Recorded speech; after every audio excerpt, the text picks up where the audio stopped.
Dodajmo ovim vijestima još jednu, poštovani gledatelji. U utorak 13. veljače u Bogdanovcima pokraj Vukovara pronađeni su posmrtni ostaci još jedne osobe za koju se pretpostavlja da je iz razdoblja Domovinskog rata. Posmrtni ostaci prevezeni su na Zavod za sudsku medicinu u Zagrebu. Vrijeme je za našu prvu temu današnje, poštovani gledatelji. Naime, u utorak 13. veljače premijer Andrej Plenković prima predstavnike Hrvatskog društva Hrvatske udruge logoraša srpskih koncentracijskih logora. Razgovaralo se do sada o pojedinačnim tužbama pred Beogradskim i Zagrebačkim sudom o rješavanju ratne odštete, odnosno naknade za sve ono što su pretrpjeli u logorima. Dogovoreno je da se formira posebno povjerenstvo u čijem bi sastavu bili ministar pravosuđa, ministar branitelja, predstavnici logoraša, Ministarstvo unutarnjih poslova i Ministarstva vanjskih poslova, gdje bi svakako najvažniju ulogu imali Ministarstvo branitelja i Ministarstvo pravosuđa. To je današnja tema u našoj emisiji. Vrijeme da pozdravim i moje prve goste. Sa mnom je gospodin Ivan Crnčić, zamjenik ministra pravosuđa. Lijepi pozdrav, dobar dan, dobro nam došli. Dobar dan. S nama je također gospodin Ivica Akmadža, glavni tajnik u Ministarstvu hrvatskih branitelja. Dobar dan, dobrodošli veterane mira. Dobar dan i vama i vašim gledateljima. A u splitskom studiju pozdravljam gospodina Ivana Turudića, predsjednika udruge hrvatskih logoraša Splitsko-dalmatinske županije. Lijepi pozdrav, dobrodošli veterane mira. Lijep pozdrav i vama, gospođo Marija, i vašim gostima u studiju. Lijep pozdrav svim vašim gledateljima. A nadasve jedan najljepši pozdrav svim hrvatskim braniteljima, mojim logorašicama i logorašima. Ja predlažem sada da pogledamo i uvodni prilog. Dragutin Guzovski jedan je od preživjelih zatočenika srbijanskih logora koji je odlučio podići tužbu protiv Srbije. Pronašli su odvjetnika i 2018. podignuto je 45 tužbi zbog nezakonitog zarobljavanja i mučenja. Sve tužbe su uredno zaprimljene na Višem sudu u Beogradu. Sve su prošle pripremne rasprave. U tijeku su glavna ročišta i počele su donositi prve presude. Prva presuda u Beogradu odbacuje navode tužitelja, a kao razlog navodi se nepostojanje Hrvatske države u tom razdoblju. Oni negiraju da je izvršena agresija na Republiku Hrvatsku, što imamo presudu iz Haga u sporu Republike Hrvatske i Srbije, nego oni tvrde da je JNA bila legitimna vojska potpomognuta sa teritorijalnom obranom i milicijom SAO Krajine, a da smo mi bili pobunjenici koji smo prema tadašnjem važećem zakonu rušili ustavno pravni poredak SFRJ. Srbija i danas negira postojanje logora na svojem teritoriju, iako je to sasvim evidentno i brojne činjenice upućuju na postojanje više stotina logora kroz koje je prema podacima Ministarstva hrvatskih branitelja prošlo gotovo 8.000 ljudi. Zarobljen sam gdje je sada policijska postaja u Vukovaru, odveden sam na Velepromet, znači moja obitelj, 2 brata, otac, mama, sestra. Tamo su nas razdvojili. Nas 3 brata smo završili u Stajićevu, otac je odveden u Sremsku Mitrovicu, tamo je batina preminuo. Zarobljen sam 19.11. odveden na Velepromet, gdje sam igrom slučaja jedva ostao živ. To je najveća sreća u tom cijeloj priči, jer malo je falo da budem ubijen. Odvedeni smo na Jakubovac Ovčaru, tamo smo prenoćili jednu noć, odatle smo otišli u Sremsku Mitrovicu. Proveli tamo 188 dana, od toga pola u Samici. A mi znamo da je svako selo, svako mjesto bio logor, da je Ovčara isto logor, se tretira jer nisu bili 72 sata po onom zakonu, po novom će to valjda ispast drugačije. Najavljuje se još 30-ak novih tužbi protiv Srbije, a taj broj svakim danom raste. Iako Republika Hrvatska isplaćuje dodatak na mirovinu svima koji su prošli kroz srbijanske logore, Društvo hrvatskih logoraša poziva institucije da im pomognu i u vidu pravne pomoći te financiranju tužbi protiv Republike Srbije. Na njihov poziv za sada su se odazvali grad Vukovar i Vukovarsko-srijemska županija. Ako što smo čuli, evo i početkom tjedna, na ovaj poziv odazvali su se i premijer i nadležne institucije, Ministarstvo pravosuđa, odnosno ministar pravosuđa, ministar unutarnjih poslova, ministar vanjskih poslova i branitelja. Gospodin Strnić, s vama pitanje. Čuli smo ovdje o pojedinačnim tužbama pred srbijanskim i pred hrvatskim sudovima. Što to konkretno znači i kakvi su, vidjeli smo dosta su rezultati loši? Da. Pa naši logoraši su krenuli zapravo paralelno i pred pojedinačne tužbe za naknadu štete pred srpskim pravosuđem i pred hrvatskim. I evo, gospodin Guzovski u ovom uvodnom prilogu spomenuo već ovu jednu presudu koju sam ja imao prilike pročitati prije nekih 3 tjedna. I to je doista jedna prvostupanjska nepravomoćna presuda prvog osnovnog suda u Beogradu kojom se tužba odbacuje i koja zapravo konstatira da u tom trenutku kada je naš državljanin bio mučen i zlostavljan u srpskom logoru, Hrvatska nije bila međunarodno priznata, iz čega oni izvlače zaključak da nije bilo ni međunarodnog oružanog sukoba, nije bilo rata, znači nije bilo ni ratnog zločina i tužbu su odbacili. Važno je reći da naši logoraši trebaju ustrajati na iscrpljivanju svih pravnih sredstava koji su im dostupni pred srpskim pravosuđem. Znači otići žalbom i na viši sud, nakon toga ako treba otići na Ustavni sud kako bi se moglo zapravo doći i do Europskog suda za ljudska prava u Strasburu. Zato je isformirano ovo povjerenstvo, rekli smo, sa nadležnim ministarstvima gdje će se pružiti i pravna i svaka druga oblik stručne pomoći. Tako je. Mi smo poslali evo prije 2 dana nakon tog sastanka premijera sa 4 ministara i predstavnicima Hrvatske udruge logoraša srpskih koncentracijskih logora. Poslali smo prijedlog odluke kojom bi se to jedno povjerenstvo osnovalo. Na čelu će biti ministar pravosuđa, bit će i ministar hrvatskih branitelja i bit će predstavnici, kao što ste rekli, i Ministarstva vanjskih i europskih poslova, unutarnjih poslova, državnog odvjetništva, ureda zastupnice vlade pred Europskim sudom za ljudska prava i naravno predstavnici Hrvatske udruge logoraša. Dakle, najviša tijela, najviše instance državnog tijela. Gospodine Akmadža, kako se do sada zapravo pomagalo logorašima, na koji način?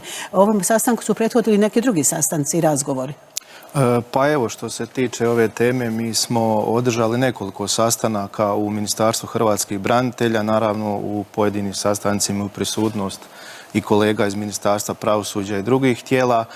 Ministarstvo ima jako dobru suradnju sa Hrvatskom udrugom logoraša, pratilo je cijelo vrijeme i ove postupke i konkretno na zadnjem sastanku u listopadu mjesecu donijeli su se i konkretni zaključci u svakolikoj pomoći pojedinačnim tužbama i cijeloj udrugi hrvatskih logoraša. To je i stručna i pravna pomoć i rezultat, jedan od tih zaključaka i sastanak u Vladi Republike Hrvatske sa svim nadležnim ministarstvima i povjerenstvo koje će se formirati zajedničko međuresorno, koje će Vlada Republike Hrvatske donijeti odluku. Naravno i to povjerenstvo na najvišem nivou će imati i osnovan stručni tim gdje će svi relevantni predstavnici biti uključeni u cijeli proces kao puna pomoć svakom pojedinačnom podnositelju tužbe, tako i cijeloj udrugi, Hrvatskoj udrugi logoraša. Gospodine Turudić, evo naravno nismo ni vas zaboravili, vi nam možete ukratko reći vaša iskustva, naime prošli ste, na čelu ste udruge logoraša Splitsko-dalmatinske županije, a prošli ste logor u Kninu. Ne u Kninu, u Glini, Marija, pardon. Ali koji god logor uzmete, ista je patnja, isti je princip učenja, isti su postupci, tako da je nebitno koji logor. Međutim, ono što je bitno ovdje isto tako naglasiti, to je da mi očekujemo da to povjerenstvo jasno bude što prije. Ne samo predloženo, nego i ustrojeno i da nastavimo s radom. Očekujemo jasno svu pravnu stručnu pomoć od Vlade Republike Hrvatske i očekujemo jasno i onu jednu konzistentnost politika, odnosno Vlada Republike Hrvatske bilo kad i bilo gdje u kojem prostoru, odnosno bilo u kojoj političkoj opciji.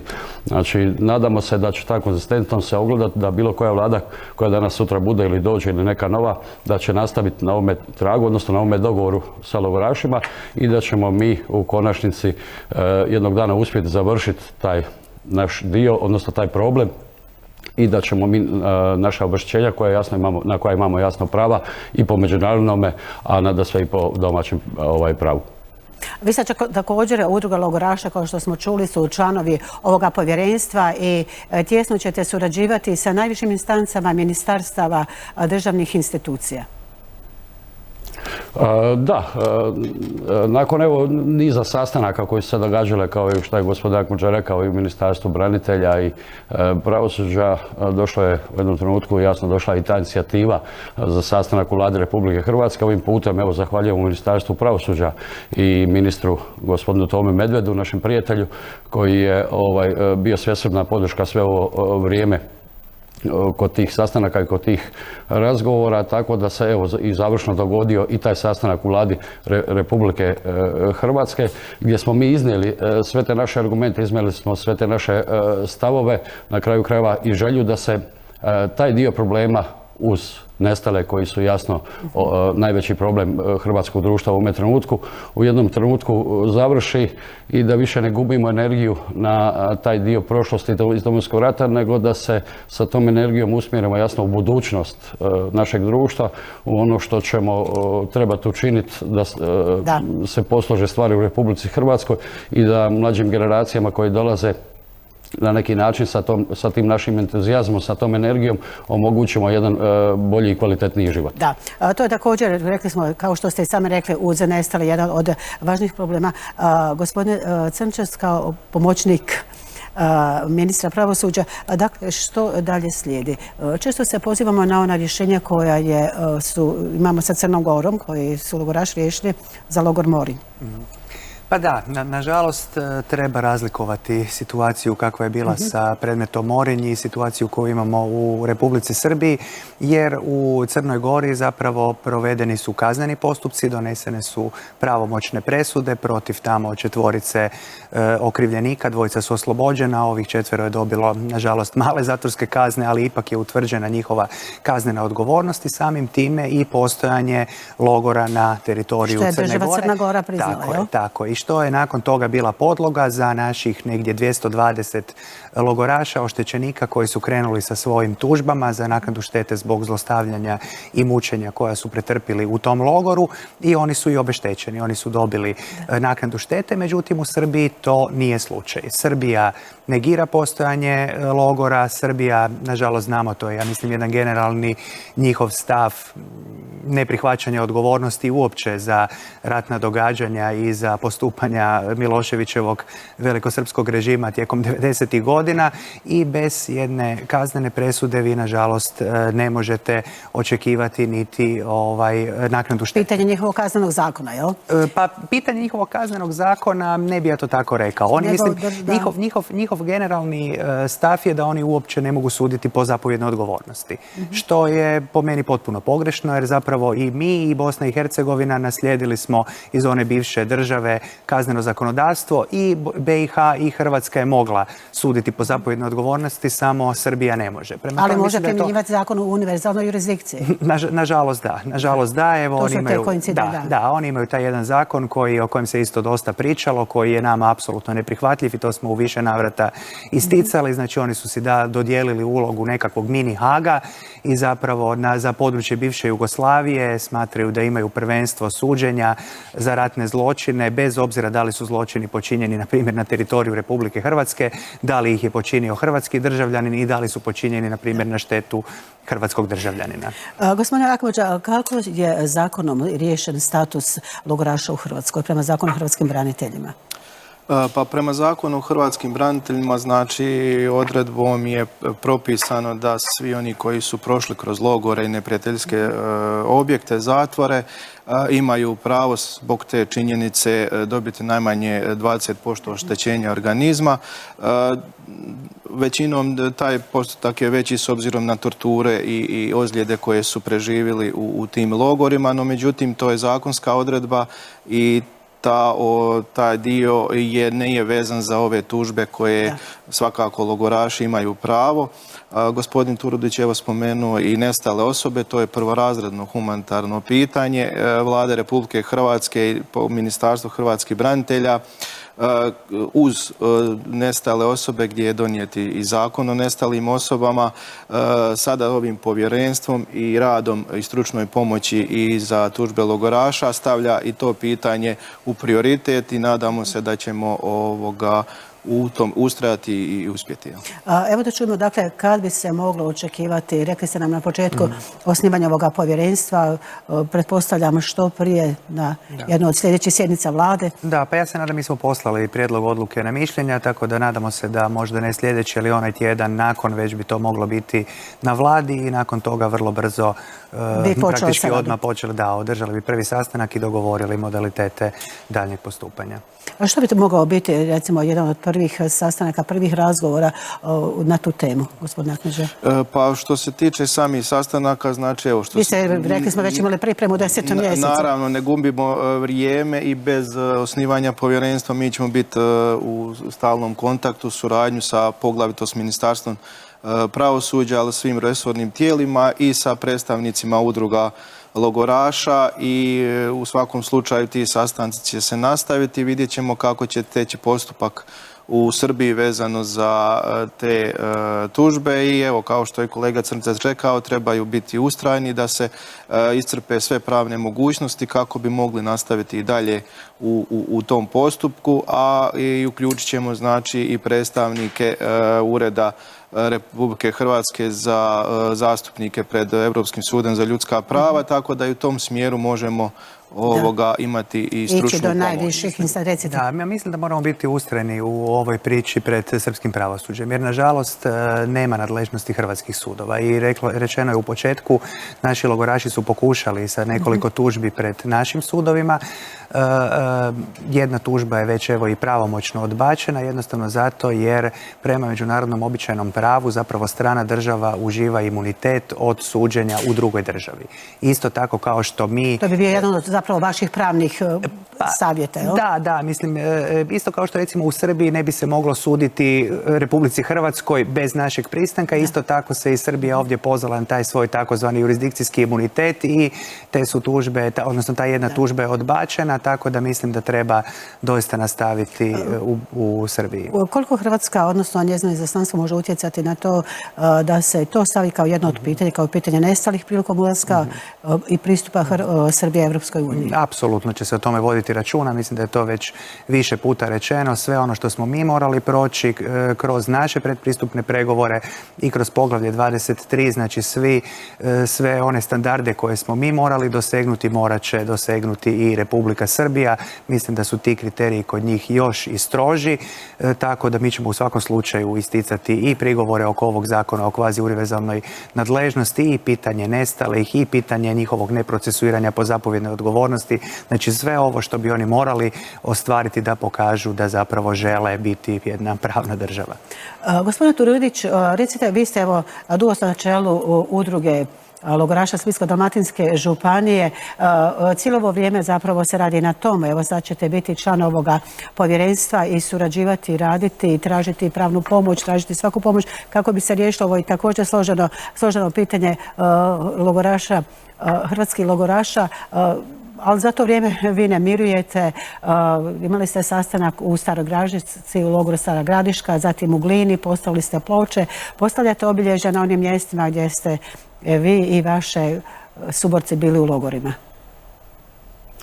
Da, evo, ako mi dopustite radi javnosti, čisto da pojasnim određeni dio koji se odnosi na tužbe, odnosno obeštećenje u Crnoj Gori. Crna Gora je prihvatila i obeštetila naše logorašice i logoraše, kako civilne, tako i vojne logoraše, po danu zarobljavanja, odnosno po danu držanja u zatočeništvu, odnosno u logoru. Ono što nisu napravili u ovome trenutku, to je da nisu uzeli u obzir postotak invalidnosti koji proizlazi u biti iz boravka, odnosno svih onih psihofizičkih maltretiranja unutar logora. I za taj dio se vodi još postupak u ovome trenutku, čak pred Međunarodnim sudom za ljudska prava, gdje ćemo vjerojatno i mi koji u ovome trenutku se pripremamo za podnijeti svi ostali, i ovom prigodom pozivam sve naše logoraše, sve naše članove i one koji nisu članovi, a su logoraši, da se jave, nama da se jave u naše županijska središta, naše podružnice, da se informiraju na koji način se treba uključiti i podnijeti tužbu.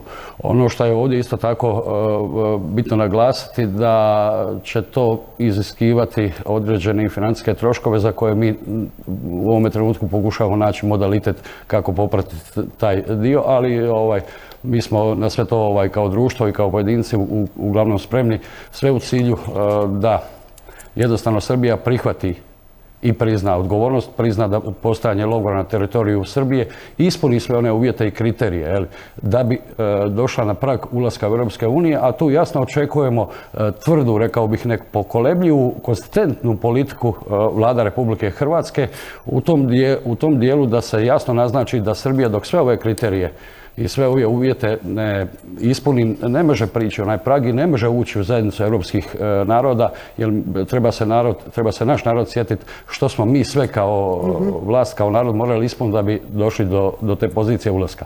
Pa evo kažem, pozivam još jednom naše članove da se jave, da se informiraju i da preuzmu i obrasce koji postoje za te tužbe koje se pokreću u Srbiji, na teritoriju Srbije protiv Srbije.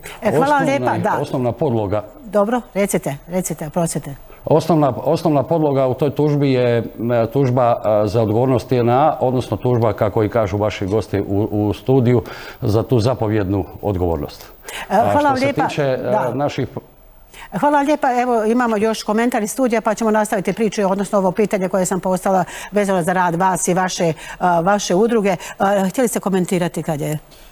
Pa evo, gospodin je rekao da financijska pomoć, znači mi ćemo vidjeti na način kada bude radilo povjerenstvo, zaključke povjerenstva. To će biti jedno od pitanja i povjerenstva, ali tako? Pitanje i Ministarstvo hrvatskih branitelja u svakom slučaju kroz svoje programe, kroz svoje natječaje, odnosno i djelovanje samostalno zaklade za pomoć hrvatskim braniteljima, tako da mislim da će povjerenstvo vidjeti i iznaći načina u tom smjeru na koji sve drugi način se može pomoći osim tog pravnog i stručnog kod podnošenja tužbi. Da, svaka tužba, podnošenja tužbi košta, je li tako? Dakle, evo, čuli ste, gospodine Turudić, i informacije iz prve ruke, dakle, da će i ministarstvo, odnosno ovo povjerenstvo, će svakako na dnevnom redu imati i to pitanje. I razmotrite mogućnosti. Razmotriti mogućnosti načina financiranja podnošenja tužbi logoraša. Evo sad nam kratko recite i rad vaše udruge, odnosno i otvaranja svih tih i muzeja, a i mjesta gdje su logoraši proveli. Da, evo, dopustite mi samo da još jednom zahvalim Ministarstvu hrvatskih branitelja, ministru Tomi Medvedu, jer mi uvijek imamo otvorena vrata, to je naša kuća, tu imaju razumijevanja u svakom slučaju za naše probleme i ne sumnjam da ćemo iznaći načina i modaliteta. Što se tiče samih programa Hrvatskog društva logoraša Srpskih koncentracijskih logora Splitsko-dalmatinske županije, imamo dva, rekao bih, temelja osnovna programa u ovome trenutku, to je magistrala spomen soba.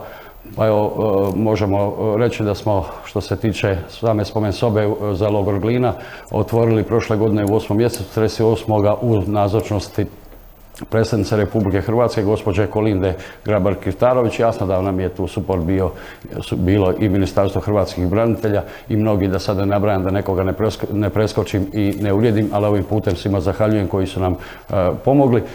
I imamo namjeru, jasno, u tom projektu magistrale spomen soba ići od Stare Gradiške, Bučja, Gline, kako sam već rekao, gdje smo otvorili spomen sobu, Vojnića, Korenice, Knina. Jasno, i svih onih novih logora koji u ovome trenutku, Dvora Gvozda, koji se pojavljuju kao logori i o kojima mi, kad radimo spomen sobe, a evo i dokumentarno igrane filmove, imamo nekakve nove spoznaje. Što se tiče drugog programa, radi se o programu magistrala ratnog zločina, znači to je niz dokumentarno igranih filmova, opet počevši od Stare Gradiške, Bučja, Gline. Evo, u ovome trenutku baš radimo na filmu, odnosno dokumentarnom filmu o logoru Glina, o svim onim stradanjima i patnjama, ubojstvima unutar logora. Pa evo, koristim i ovu prigodu da pozovem sve one koji su bili u logoru Glina, sve one logoraše, kako civilne, tako vojne, da nam se jave i da sudjeluju u ostvarivanju tog projekta.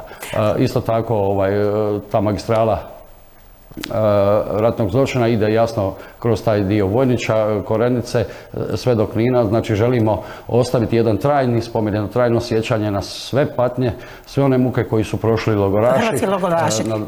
Nažalost i one koji su u tim logorima ubijeni, a nadasve obilježiti, odnosno rekao bih dati pijetet i njima, ali nadasve njihovim obiteljima koje i danas pate jer mnogi od njih nisu pronađeni. Hvala vam lijepa. Evo, čuli smo dosta tih informacija. Pri kraju smo ovoga razgovora. Vrijeme ide, tema je vrlo kompleksna i zanimljiva.